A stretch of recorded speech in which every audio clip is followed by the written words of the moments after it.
Hello दोस्तों, कैसे हो। आज हम बात करने वाले हैं भारत के 10 महान शासक के। भारत महान शासकों का देश रहा है। अलग अलग काल में एक से बढ़कर एक राजाओं ने भारत पर राज किया है और आज हम आपके साथ ऐसे ही 10 शासकों की सूची प्रस्तुत कर रहे हैं। इस सूची को शासक के द्वारा विस्तार किए गए राज्य की सीमा और उनका भारत की जनता और देश की संस्कृति पर जो असर हुआ है उसे ध्यान में रखकर बनाया है। और हमने सिर्फ सामरिक क्षमता ही नहीं अपितु राज्य कुशलता और जनता के प्रति कल्याण भाव रखने वाले राजाओं को वरीयता दी है। यह सूची शासन काल के समय के अनुसार तैयार की है, यानी चुने गए सबसे पुराने शासक को सबसे पहले दिखाया गया है और बाद में आने वाले को बाद में। सबसे पहले बात करते हैं अजातशत्रु। अजातशत्रु मगध पर राज्य करते थे और वह हर्य का वंश के थे। उनके पिता सम्राट बिंबिसार थे। अजातशत्रु ने अपने पिता को बंदी बनाकर सत्ता हासिल कर ली थी। अजातशत्रु बुद्ध और महावीर के समय में हुए और उन्होंने उन्हें पूर्ण रूप से संरक्षण दिया। अजातशत्रु ने वज्जी को हराकर वैशाली जैसे बड़े राज्य पर नियंत्रण प्राप्त किया। अजातशत्रु ने अपने भाई जो कि खोसला राज्य के राजा थे उन्हें हराकर खोसला पर भी आधिपत्य हासिल किया। अजातशत्रु ने समय में मगध मध्य भारत का एक बहुत ही शक्तिशाली राज्य था। अब बात करते हैं चंद्रगुप्त मौर्य की। मौर्य वंश के संस्थापक चंद्रगुप्त को भारत के पहले अहम राजा के रूप में माना जाता है। चाणक्य रूपी महान रणनीतिकार को गुरु के रूप में पाने के बाद उन्होंने अपना अभियान शुरू किया और 20 वर्ष की अल्प आयु में ही युद्ध जीतने शुरू कर दिए थे। अलेक्जेंडर के भारत पर आक्रमण का विरोध करने पूरी तरह से सक्षम थे। बालक के रूप में चंद्रगुप्त को चाणक्य ने तक्षशिला में देखा था। उन्हें बालक चंद्रगुप्त की प्रतिभा का भान हो गया और उन्हें चंद्रगुप्त को उत्तम शिक्षा दी। बड़े होने के बाद चंद्रगुप्त ने नंद वंश का नाश करके अपना राजा शुरू किया था। उन्होंने मगध पर भी कब्जा कर लिया और पश्चिम में ईरान तक अपना राज्य बढ़ा लिया। उस समय अलेक्जेंडर का सेनापति सेलुकास वहां राज्य करता था। चंद्रगुप्त ने उसे युद्ध में हराकर बहुत सा राज्य वापस ले लिया। सम्राट अशोक महान एक ऐसे शासक थे जिनका राज्य अफगानिस्तान से लेकर बर्मा तक और कश्मीर से लेकर तमिलनाडु तक फैला हुआ था। उनकी राजधानी पाटलिपुत्र थी। अशोक को भारत के इतिहास में सबसे शक्तिशाली राजा माना जाता है। अशोक मौर्य वंश के तीसरे शासक थे। अशोक अपने शुरुआती दिनों में बहुत ही कठोर शासक थे, इसलिए उन्हें चंड अशोक कहा जाता था। परंतु कलिंग युद्ध में लाखों लोगों की मृत्यु को देखकर उनका हृदय परिवर्तन हो गया और उन्होंने विस्तार का अपना अभियान छोड़ दिया। बुद्ध धर्म को विदेशों में फैलाने में सम्राट अशोक ने बहुत ही योगदान दिया।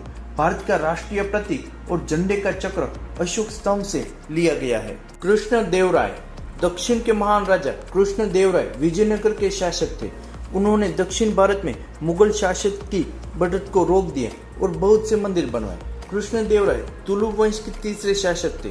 उन्होंने गोलकोंडा के सुल्तान और ओडिशा के राजा को परास्त करके अपने राज्य का विस्तार किया। कृष्णदेवराय को उस समय के सबसे ताकतवर हिंदू राजाओं में माना जाता है। उनके प्रभाव के कारण बाबर ने कृष्णदेवराय के राज्य पर आक्रमण नहीं किया। महाराणा प्रताप। मेवाड़ वंश। राजपूत शासन। मुगल काल में जब राजपूताना के अन्य शासकों ने मुगलों से संधि कर ली थी तब मेवाड़ की भूमि पर जिस सूर्य का उदय हुआ उसका नाम था प्रताप। माता से मेवाड़ी परंपरा और शौर्य की गाथा सुनकर प्रताप का मन बचपन से ही मातृभूमि की भक्ति में लग गया और उन्होंने अपना जीवन राष्ट्र, कुल और धर्म की रक्षा के लिए अर्पित कर दिया। अकबर से पराजित होने और जंगलों में भटकने के बाद उनका साहस नहीं टूटा और महाराणा ने चित्तौड़गढ़ वापस प्राप्त किया और राजपूतों की शान फिर से बढ़ाई। महाराणा ने प्रण लिया था कि जब तक वह चित्तौड़गढ़ वापस नहीं लेंगे तब तक ना पलंग पर सोएंगे और ना सोने की थालियों में खाएंगे। उन्होंने अपने कर्म के लिए राज्य सुख का उपभोग त्याग दिया था।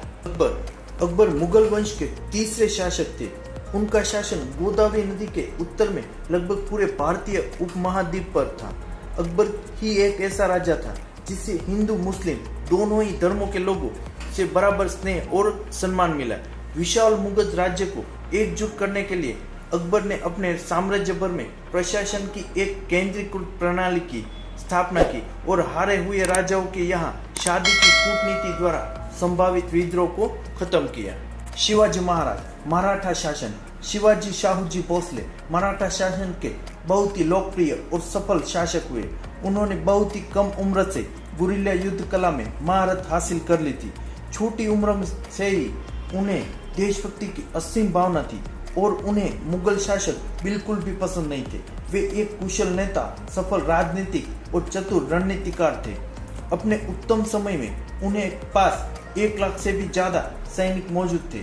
उन्होंने अपनी युद्ध कला के नियम अपनी शिवाजी सूत्र में लिखे हैं। उन्होंने राजकाज के काम के लिए पर्शियन भाषा की जगह मराठी और संस्कृत का उपयोग करने का नियम बनाए। महाराजा रणजीत सिंह, सिख शासन की शुरुआत करने वाले महाराजा रणजीत सिंह ने 19वीं सदी में अपना शासन शुरू किया। उनका शासन पंजाब प्रांत में फैला हुआ था और उन्होंने दल खालसा नामक एक संगठन का नेतृत्व किया था। उन्होंने छोटे गुटों में बटे हुए सिखों को एकत्रित किया। पंजाब क्षेत्र के सभी इलाकों में उनका कब्जा था। पूर्व में अंग्रेजों के और पश्चिम में दुरानी के राज्य के बीच में उनका राज्य था।